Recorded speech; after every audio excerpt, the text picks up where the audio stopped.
হরি ওম। ওম অখণ্ডমণ্ডলেশ্বর শ্রী শ্রী স্বামী স্বরূপানন্দ পরমহংসদেবের উপদেশ বাণী। অভ্যাসের শক্তি। শ্রী শ্রী বাবামণি বলিলেন, মনকে সন্নিবিষ্ট করতে পারছ না, অভ্যাসের বলে তা পারবে। জগতে অসাধ্য কিছু নেই। কোনো কাজকেই অসাধ্য বলে জ্ঞান করো না। আজ যা অসাধ্য, অভ্যাসের বলে কাল তা দুঃসাধ্য হবে, পরশু তা সাধ্য হবে, তরশু তা হবে একেবারেই সুসাধ্য। চাই অভ্যাস। অভ্যাসের শক্তিতে বিশ্বাস করো। গুরু দর্শন। দীক্ষা যোগে যিনি তোমার কর্ণে প্রবেশ করেছেন তিনি আনন্দ স্বরূপ গুরু। তিনি কানের ভিতর দিয়ে মরমে প্রবেশ করেছেন। তিনি একটি নিমেষের জন্য আর তোমাকে পরিত্যাগ করবেন না। গুরু দর্শনে তোমার নিত্য অধিকার। এ অধিকার তোমার কে কেড়ে নিতে পারে? যখনই প্রাণ গুরু দর্শনের জন্য ব্যাকুল হবে, প্রাণ ভরে কেবল নাম করবে। নাম করতে করতে গুরু দর্শন পাবে। আমার এই অনিত্য দেহ থাকবে না, কিন্তু আমি নিত্য থাকব। আমি থাকব আমার নিত্য স্বরূপে। একদিন আমার এই অনিত্য দেহ ছিল না, কিন্তু আমি ছিলাম। আমি ছিলাম আমার নিত্য স্বরূপে। সেই নিত্য স্বরূপকে যদি দেখতে চাও, তবে নামকে প্রাণের প্রাণ বলে গ্রহণ করো। গুরু ভক্তি ও পিতৃমাতৃভক্তি। যে নিজ পিতামাতাকে ভক্তি করিতে পারে না, সে কি সত্য সত্যই গুরুতে ভক্তিমান হয়? অশেষ রূপে ঋণী রহিয়াও যে নিজ পিতামাতার প্রতি কৃতজ্ঞ থাকিতে পারে না, সে কি একটি মন্ত্রদানের জন্য তার গুরুদেবের কাছে সত্য সত্য কৃতজ্ঞ হইতে পারিবে? পিতার দুঃখে মাতার ক্লেশে যাহার প্রাণ কাঁদে না, সে কি গুরুদেবের কোনো ব্যাপারে সেইরূপ প্রাণবত্তা নিয়া অগ্রসর হইতে পারিবে? যাহা প্রকৃত গুরু প্রকৃত শিষ্যের কাছে প্রত্যাশা করিতে পারেন। তোমাদের অধিকাংশেরই যে গুরু ভক্তি একান্ত মেকি এবং একেবারে বন্ধা, তাহার প্রধান কারণ তো হইতেছে এই যে তোমরা মাতা পিতার প্রতি অকৃতজ্ঞ। জীবন অনিত্য, মৃত্যুই ধ্রুব। প্রতিদিন কত লোকের মৃত্যু স্বচক্ষে দেখিতেছ, কিন্তু একবারও ভাবো না যে তোমার নিজেরও মৃত্যু আছে। সূতিকা গৃহের অপেক্ষাও শ্মশান বেশি সত্য। কাহারও ঘরে আর শিশু জন্ম লইবে কিনা তাহা অনিশ্চিত, কিন্তু যে গৃহেই যে একদা জন্মিয়া থাকুক, একদা তাহাকে আবার মরিতেও হইবে। প্রত্যেকটি প্রশ্বাসের সঙ্গে সঙ্গে পরমায়ু হ্রাস পাইতেছে। বড় হইতেছ না মৃত্যুর দিকে আগাইয়া যাইতেছ। সুতরাং হাতে সময় থাকিতে কাজে লাগো। এই কাজ ভগবানের কাজ। এই কাজ তার চরণে আত্মসমর্পণ। সমবেত উপাসনা ও মৌন। তুমি যখন আমার কাছে দীক্ষিত, তখন তোমাকে সপ্তাহে একদিন সমবেত উপাসনায় যোগদান করতেই হবে।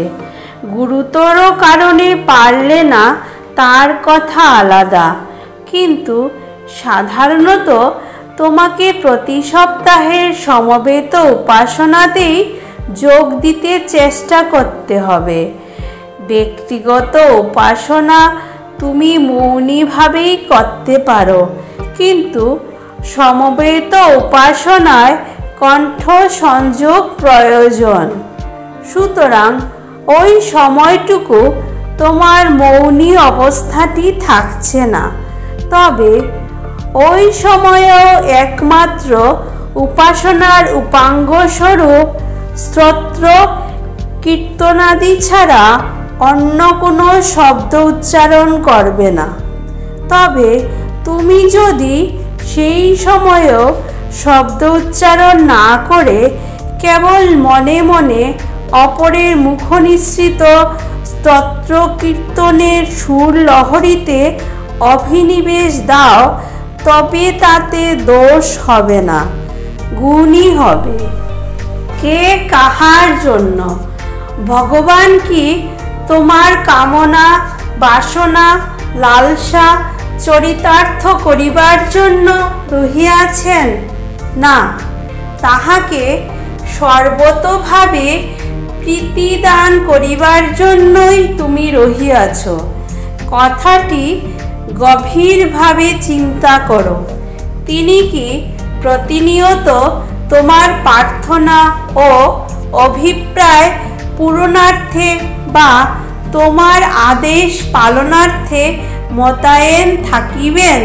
না, সর্বজীব নিখিল শক্তিতে তারই প্রীতি সম্পাদনের জন্য অনুক্ষণ তনু ধারণ করিবে। ভগবানের সঙ্গে তোমার সম্বন্ধ সম্পর্কে তোমার দৃষ্টিভঙ্গি কি হইবে, তার উপরেই তোমার আধ্যাত্মিক জীবনের উচ্চতা অবধারিত হইবে। গায়ত্রী মন্ত্র গোপনীয় নহে। ব্রহ্ম গায়ত্রী মন্ত্র গোপন করিয়া রাখিবার জিনিস নহে। জগতের সকল শ্রেণীর নরনারীকে আধ্যাত্মিক উদ্ধারের পথে টানিয়া আনিবার জন্য ইহার ধ্বনি এবং তত্ত্ব সকলের নিকট উদ্ঘাটিত করিতে হইবে। প্রাচীন আর্য ঋষি গায়ত্রী মন্ত্রকে কুলুপ মারিয়া সিন্ধুকে বন্ধন করিয়া রাখেন নাই। তাহারা দলে দলে অনার্যকে আর্য গোষ্ঠীর ভিতরে আনিয়া ফেলিয়াছেন এবং শূদ্র বা চরিতব্রত সদাচারী শূদ্রকে ব্রহ্ম গায়ত্রীর অধিকার প্রদান করিয়াছেন। মহান আর্য জাতি এইভাবেই মহত্তর হইয়াছিলেন। বর্জনের পর বর্জন করিয়া আজ তোমরা দুর্বলতার, স্বার্থপরতার ও সংকীর্ণতার চরম সীমায় আসিয়া উপনীত হইয়াছ। ব্রহ্ম গায়ত্রীর শক্তিতে পুনরায় তোমরা অনার্যকে আর্য করো। ব্রহ্ম গায়ত্রীর মহিমায় তোমরা সমাজ বহির্ভূত নরনারীকে সমাজের অঙ্গীভূত করো। ব্রহ্ম গায়ত্রীর প্রতাপে, পাবন প্রভাবে, সমদর্শী প্রজ্জ্বল প্রভায় তোমরা সকলকে সমতা এবং মমতা দিয়া আপন করো। ওঙ্কার নিরপেক্ষ। ওঙ্কার নিজ মহিমায় প্রতিষ্ঠিত।